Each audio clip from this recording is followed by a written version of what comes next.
Bullet train Japan ने भारत को gift में दी। ये दो खास ट्रेनें, जाने क्या है इनकी खासियत। जापान ने भारत को 2 शिंकानसेन ट्रेन सेट कींच और ई3 सीरीज मुफ्त में देने का फैसला किया है। ईंट सीरीज ट्रेन की गिनती जापान की तेज रफ्तार वाली ट्रेनों में होती है। इनकी अधिकतम स्पीड 320 किलोमीटर प्रति घंटा है।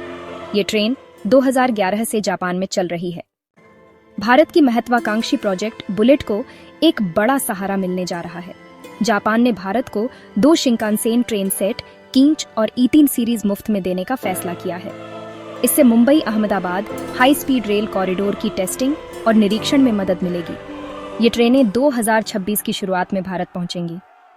जापान टाइम्स की रिपोर्ट के मुताबिक भारत पहुंचेगी इन ट्रेनों को खास तरह के इंस्पेक्शन इक्विपमेंट लगाया जाएगा, जिससे ये ट्रेनों के ट्रैक, गति, तापमान और धूल जैसे भारत के पर्यावरणीय हालात को ध्यान में रखते हुए डेटा जुटाएंगी। इसके आधार पर अगली पीढ़ी की ई10 सीरीज अल्फा एक्स का डिजाइन तैयार किया जाएगा। इन सीरीज ट्रेन की गिनती जापान की तेज रफ्तार वाली ट्रेनों में होती है। इनकी अधिकतम स्पीड 320 किलोमीटर प्रति घंटा है। यह ट्रेन 2011 से जापान में चल रही है और भारत के लिए शुरू से पसंदीदा मॉडल रही है, जबकि ई3 पुराना मॉडल है, जिसे जापान की मिनी शिंकानसेन सेवा में इस्तेमाल किया जाता है। इसकी राइड क्वालिटी, एरोडायनामिक डिजाइन और सेफ्टी फीचर्स काफी बेहतरीन हैं।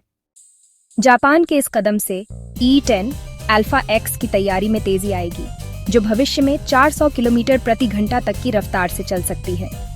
वहीं भारत को भी शिंकानेस तकनीक का सीधा अनुभव मिलेगा। यह ट्रेन तेज ट्रेन के साथ साथ यह सुरक्षा, समयबद्धता और अत्याधुनिक इंजीनियरिंग का प्रतीक भी है, जो भारत के रेलवे बदलाव का एक बड़ा हिस्सा बनेगा। जापान इससे पहले भी इस शिंकानसेन टेक्नोलॉजी को ताइवान को भी एक टेस्ट ट्रेन दे चुका है।